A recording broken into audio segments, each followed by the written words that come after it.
नामदार भरत गोगावले यांच्याविषयी शेतकरी कामगार पक्षाच्या चित्रलेखा पाटील यांनी सोशल मीडियावर केलेल्या कॅश बॉम्बच्या खोट्या वक्तव्यामुळे महाड येथील शिवसैनिक आक्रमक झाले आहेत। शिवसेनेचे कार्यकर्ते महिला आघाडी यांनी शहरातील मध्यवर्ती असलेल्या छत्रपती शिवाजी महाराज चौकात एकत्रित येत निदर्शने करत चित्रलेखा पाटील यांच्या बॅनरला जोडे मारत चित्रलेखा पाटील यांच्या विरोधी घोषणा देत तीव्र निषेध नोंदवला आहे।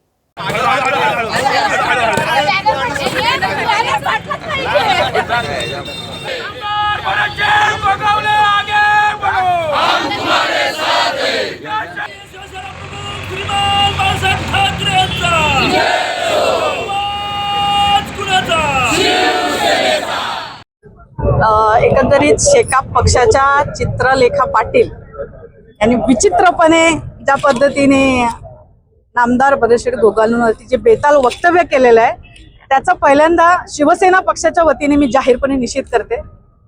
आज बघितलं तर शेकाप पक्ष हा रायगड जिल्ह्यामध्ये संपुष्टात आलेला पक्ष आहे आणि मग कुठेतरी केलेला हा केविलवाणा जो प्रयत्न आहे, म्हणजे आज नामदार भरत गोगावले यांची आज आपण रायगड जिल्ह्यामध्ये एक ओळख म्हटली तर आज गोरगरिबांचा नेता आणि कष्टकरी दिनदुबळ्यांचा नेता म्हणून आज त्यांची ओळख आहे।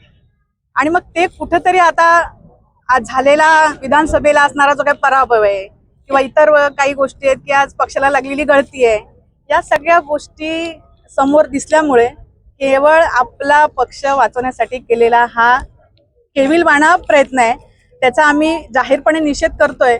तर मला असं वाटतं त्यांनी जाहीरपणे आज जो व्हिडिओ प्रसारित झालेला आहे प्रसार माध्यमांसमोर, ते एकंदरीत बघताना असं वाटतंय की हा फेक व्हिडिओ आहे। म्हणजे आता पावले साहेबांनी सुद्धा सांगितलं की नामदार भरत गोगावले यांचं एक निशाणी आहे की त्यांच्या हातामध्ये एक ब्रेसलेट असतात। तर मला वाटतं व्हिडिओ बनवताना सुद्धा आपण काय बनवतो हे लक्षात घेतलं पाहिजे।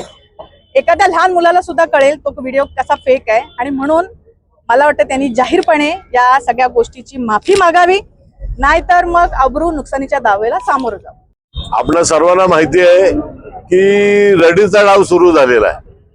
काल ज्या पद्धतीने नामदार भरत गोगावले यांची जी व्हिडिओ व्हायरल केली गेली, म्हणजे लहान मुलाला पण कळल, पण ती ज्या माणसांनी व्हिडिओ व्हायरल केली त्यांनी ती नीट बघावी तरी।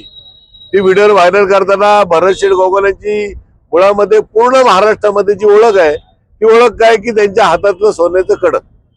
अनेक टीव्ही चॅनलनी त्या बाबतीत त्यांना विचारलं, त्याच्या जागी काल रुद्राक्षाची माळ आली, पण ती रुद्राक्षाची येऊ दे, म्हणजे जो कोण करणार आहे त्याला इतक्या साध्या साध्या गोष्टी माहिती नाहीत।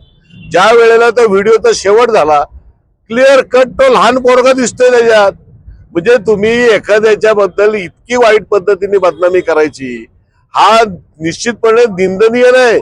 याच्यावरती मी माझं नामदारांशी बोलणं झालंय की त्यांच्यावरती आबरू नुकसानीचा दावा आम्ही निश्चितपणे काढणार आहोत, कारण अशा खोट्या पद्धतीच्या तक्रारी करून काय मिळवणार? हे पूर्णपणे चुकीचं आणि खोटं काम चालू आहे। याचा अर्थ विरोधकांकडे काय आता हत्यार राहिलेली नाही। टाइम्स डिजिटलला लाईक करा, सबस्क्राईब करा, शेअर करा आणि बेल आयकॉन दाबायला विसरू नका। पाहत रहा टाइम्स डिजिटल।